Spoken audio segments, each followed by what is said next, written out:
वज़ीर दाखिला इसहाक डार और बांग्लादेश के मुशीर खारजा के दरमियान टेलीफोनिक राबता, दो तरफा ताल्लुकात, तजारती और इक़्तिसादी तामुन का जायज़ा, मुतअद्दिद शोबों में तामुन को मजबूत बनाने के अज़म का अयादा किया गया। दोनों फरीकों ने मौजूदा इलाकाई और बैनुल अक़वामी पेशरफ्त पर भी तबादला ख्याल किया। मुश्तरका मफादात को आगे बढ़ाने और इलाकाई अमन और खुशहाली को फ़रोग़ देने के लिए पायदार रवाबित की अहमियत पर जोर दिया गया।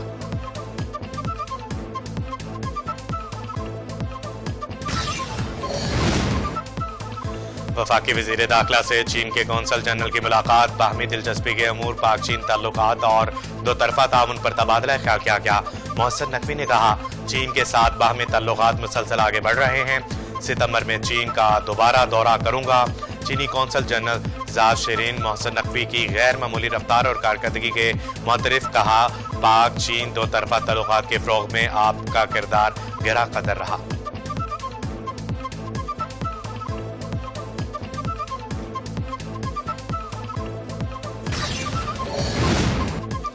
म्यांमार के वज़ीर ख़ारजा थान सो 4 रोज़ा सरकारी दौरे पर पाकिस्तान पहुँच गए। DG east Asia Pacific region दफ्तर ख़ारजा और म्यांमार सफारतखाने के हुकाम ने वज़ीर ख़ारजा का इस्तकबाल किया। थानसो के दौरे से पाकिस्तान और म्यांमार के ताल्लुकात को मज़ीद मजबूत बनाने में मदद मिलेगी। वादी तीरा को फौज के अहकामात पर खाली कराने की खबरें, हुकूमत का गुमराह खबरों का नोटिस, वज़ारत इत्तलात और नशरियात ने तरदीद कर दी। ये दावे बेबुनियाद बदनीयती पर मबनी और मखसूस मकासद के तहत किए जा रहे हैं। मकसद सिर्फ अवाम में खौफ व हिरास फैलाना, सिक्योरिटी इदारों के खिलाफ गलत मालूमात देना और ज़ाती सियासी मफादात का हसूल है। वज़ारत इत्तलात और नशरियात ने वज़ाहत जारी कर दी।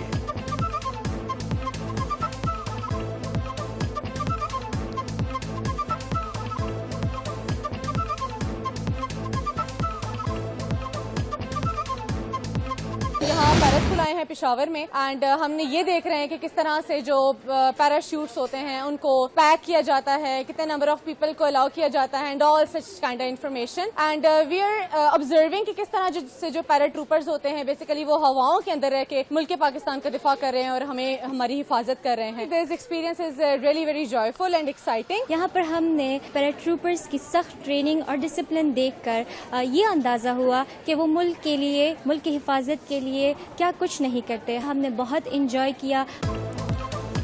खैबर पख्तूनख्वा की मुख्तलिफ जामियात में तालिबात के लिए ISPR के ज़ेरे एहतमाम इंटर्नशिप प्रोग्राम जारी।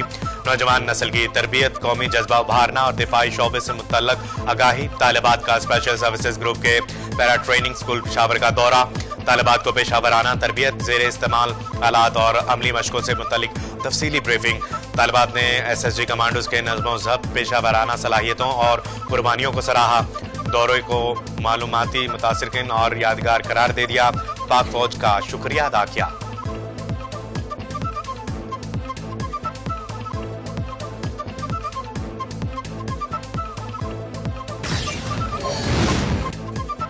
सानिया गुल प्लाजा 9वें रोज भी रेस्क्यू ऑपरेशन जारी। रेस्क्यू टीमें इंसानी बाक़ियात की तलाश और मलबा हटाने में मसरूफ। इमारत के तीसरे फ्लोर से बरामद मजीद इंसानी बाक़ियात DNA टेस्टिंग के लिए सिविल अस्पताल मुंतकिल कर दी गई। अब तक 71 अफराद के जाँ बहक होने की तस्दीक, मजीद नाश मिलने के इम्कानात भी मौजूद। 82 अफराद लापता हुए, 24 की शनाख्त कर ली गई।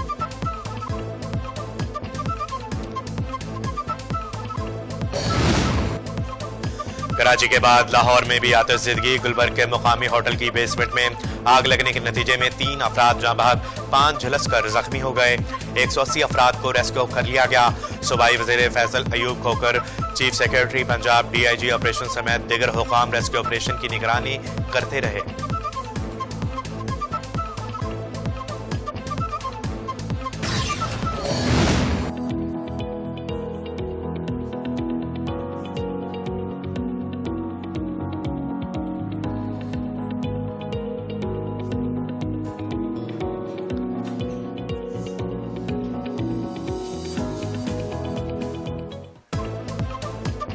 शदीद बर्फबारी के बाइस वादी तीरा में पाक फौज की फौरी और मौसर रिलीफ सरगर्मियां जारी। मुसलसल और शदीद बर्फबारी के बाइस तीरा में हालात जिंदगी शदीद मुतासर। बर्फ में फंसने वाली मुतअद्दिद गाड़ियां रेस्क्यू। पाक फौज की बर वक्त और पेशावराना हिकमत अमली के बाइस इलाके में अहम जमीनी राब्ता बहाल। मुकामी शहरियों ने सिक्योरिटी फोर्सेज की कोशिशों को सराहा।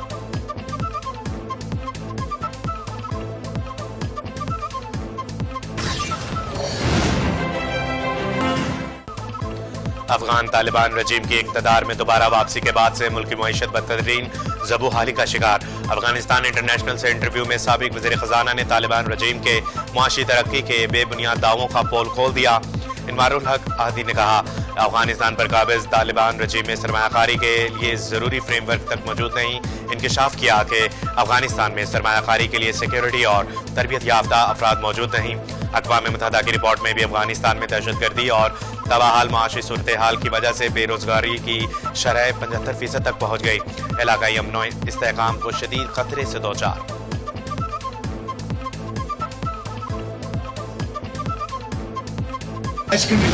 میں بھی تھا لوگوں کے اس جلوس میں. لوگوں نے کچھ نعرے دیے انڈیا کے خلاف, ہندوستان کے خلاف, آزادی کے حق میں. وہ سیاپی والوں کو برداشت نہیں ہوئے, انہوں نے نعروں کے جواب میں گولیاں چلائی. گولیوں کی بوچھاٹ لوگوں پہ کی اور وہ بھی LMG سے انہوں نے گولیاں چلائی. وہ لوگ بھی آ رہے تھے تو گولیاں شروع ہو گئی.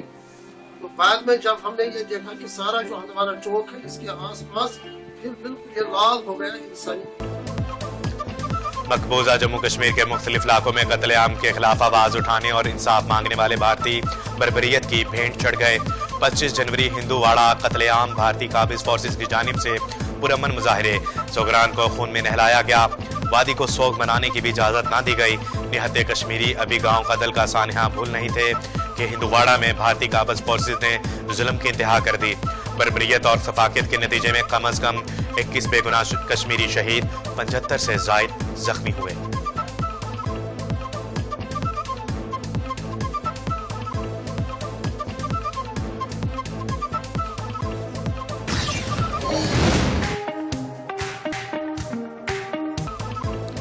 پاکستان کی معاشی ترقی کی راہ میں ایک اور سنگ میل. پاکستان کے مالیاتی شعبے میں ایک اور بڑی پیش رفت. کویت کے تعاون سے رقمی اسلامک ڈیجیٹل بینک کا آغاز. رقمی اسلامک ڈیجیٹل بینک اگلے ماہ پاکستان میں اپنے آپریشنز کا آغاز کرے گا. کویت انویسٹمنٹ اتھارٹی کی معاونت سے قائم ہونے والی رقمی اسلامک ڈیجیٹل بینک میں ابتدائی طور پر 10 کروڑ امریکی ڈالر کی سرمایہ کاری کی جا رہی ہے. مشیر وزیر خزانہ خرم شہزاد نے کہا کہ یہ سرمایہ کاری پاکستان کی بہتری ہوتی ہوئی معیشت اور جاری اصلاحات پر عالمی اعتماد کا واضح ثبوت.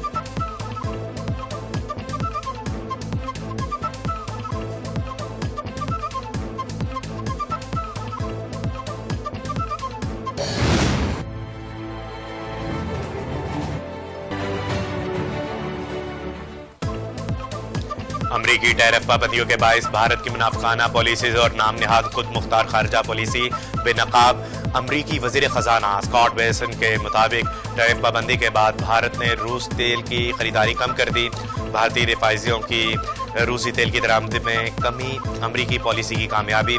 بھارت پر 25% ٹیرف عائد کرنے کے مثبت نتائج منظر عام پر آ رہے ہیں. انڈین ایکسپریس نے بھی بھارت پر عالمی معاشی دباؤ کو بے نقاب کر دیا.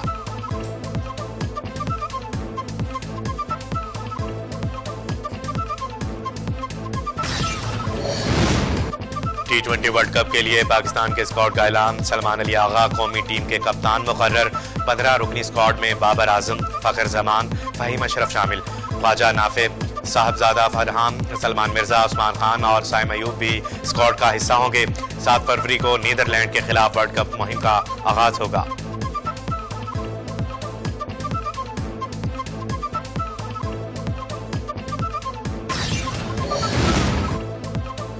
اور T20 ورلڈ کپ میں بنگلہ دیشی ٹیم کی جگہ اسکاٹ لینڈ شامل. بنگلہ دیش کرکٹ بورڈ نے ICC کا فیصلہ قبول کر لیا. بنگلہ دیش کرکٹ بورڈ کی جانب سے تنازع کو اب تول نہ دینے کا امکان.